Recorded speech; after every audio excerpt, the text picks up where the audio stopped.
Salutations and welcome back to my Minecraft Hardcore series. This is episode 20. My name is GOJIRACELL, I'm your host, so let's begin. So we are right where we left off last episode. Right after that, we have just finished building this farm. Everything is working perfectly, except for the actual machine, because we don't have enough cacti. Which is why we need to fill up this hole with cacti, just like this one, except way more. Now, what I hope and what I cannot guarantee is that I will finish filling up this farm with cacti, I will hook it up to the entire system, I will get everything ready and running, and the entire thing will become fully operational, and I will be able to proceed making progress, mine for netherite, upgrade my armor and tools, and that'll be that. Unfortunately, I just have no idea if I'm even going to be able to finish even half of this. It, I think, is going to take an extremely long time, which is why I need to get going as soon as possible. So I have all of the materials gathered and ready. Now all that's left is to put them all into this giant hole. So, here we go.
And there we have it. You can see our ominous new addition looming in the background, taller than literally everything else I've built. That thing took me basically 5 hours to build, plus like a bunch of time in between where I had to gather a bunch more stone because I ran out of stone.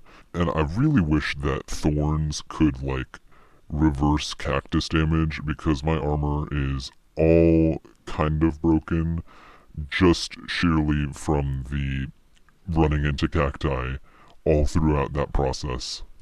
But now, as you can see, we have all of these furnaces turning on. I'm not certain why there's bamboo going into these furnaces like that. That's a bit strange if you ask me. I need to check why that's happening. Somehow a ton of bamboo got into this item hopper. We're gonna stop that. I think I might have actually been the one that did that. I might have accidentally clicked on that hopper and then put a bunch of bamboo into it. That wasn't supposed to happen. So now, as you can see, we have a lot more furnaces activated, which means that cacti are being put into a lot more of these furnaces. Which means that this new cactus farm is working, and hey, all of them are activated now. That is excellent indeed. Now there is one thing that I would like to do, because obviously just starting out, we aren't going to have quite as many cacti as we need in order to fill up the system. So I'm just going to real quick throw a bunch of cacti into this system, just like this. And this should basically just jumpstart everything into working order. Given some time, we should see if things are working. At the moment, it appears that we have basically full bamboo in each of these hoppers, except for this one, which has one stack of like 14. And the minecart with hopper is also pretty much completely full at all times. That is promising. All of this is very promising. I'm going to tentatively say that this Infernal Machine is successful and currently fully operational. Now, this of course does not mean that it is completed. I do not like the look of it at all. It is a massive eyesore. It's really horrible, honestly. I need to do a lot more with this farm to call it completed, but it is fully operational at the moment. It is churning through cacti and bamboo, and it is producing the experience which I need to continue on the next mission. There is one small little detail that I haven't quite done yet, and it is that there really isn't any way for me to access the experience in any of these furnaces, and that's simply because all of the output gets filtered out instantaneously, although theoretically I could just wait until one output gets here and then real quick take it out. But I'm not going to do that because that's stupid. I need to have a system that will lock everything, and then I can just take any green dye out of any furnace and get all of the experience there. And we can actually do that right now. I have a few pistons and everything that should be enough materials for me to create a small mechanism, very simple, just a line of redstone blocks, and then underneath the redstone blocks, okay, that wasn't quite what I wanted to have happen. Okay, new plan. We're going to put slime blocks here so that the pistons don't get, for some reason, powered by the redstone blocks on top of them. Then we'll put the redstone blocks there, and now we just need a,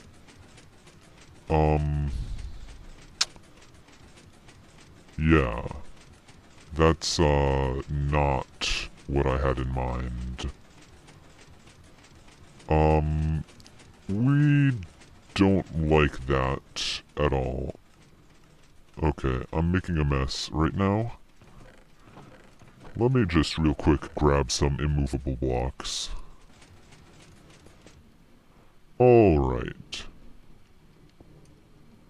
Clearly, I don't know how any of this is supposed to work because, it's not working.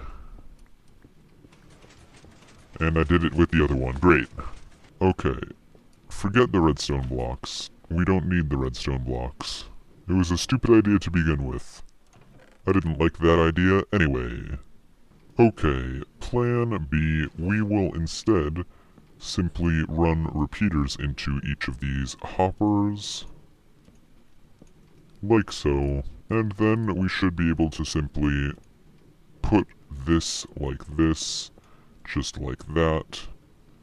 And I would like to actually have a control somewhere that will allow me to simply press a button or lever, and then everything will work. So theoretically, if we press this lever, that will power this, powering all of our repeaters.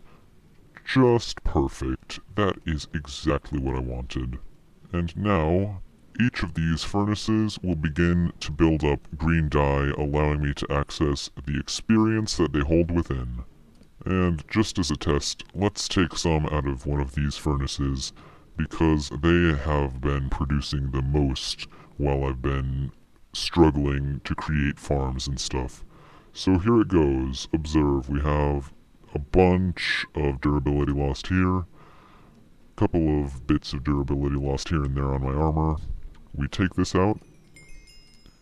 Instantly, this is mended. Instantly, all of my armor is mended. And I also went up a bunch of levels. I don't actually know how many because I wasn't paying attention because I didn't actually expect it to bring me up any levels. But I went up levels as well. Let's take from this one as well. In fact, I'm going to quickly put some other stuff in my offhand so that I mend multiple things because I know that this one's going to go right past, mend everything. We'll take from here, and from there. We're already level 70. I did pay attention before. We were level 70, no, not 70. We were level 55, so we just went up 15 levels while also simultaneously mending all of our tools, and we barely even went through 5 furnaces. There were 3 furnaces worth of experience left. Granted, those ones probably don't have very much experience in them. Either way, it's not important. We'll turn that off, we'll allow that to filter back through, and we'll allow the experience to build up again. And as you can see, we are also almost full here.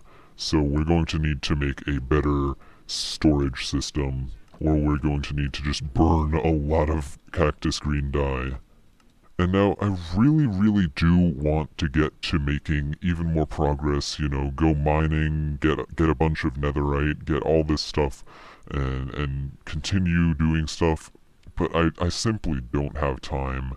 This farm took so much time to finish. I just need to take a little break, and then I'll be able to get back into the swing of things. I'll be able to start netherite mining. This farm will see excellent use. I did make this farm one time in a hardcore world not so long ago, and I finished it. It wasn't nearly as neat as this. It was a lot more modules. It was a lot messier. Although I kind of preferred the messy look, but whatever, that's not important. I finally finished it after months and months of trial and error, and it never saw any use because I died almost instantly after finishing it. But that's besides the point. My plan is to not die and make sure that this farm sees a lot of use. But anyways, thank you very much for watching. I hope you enjoyed, and stay safe. Goodbye!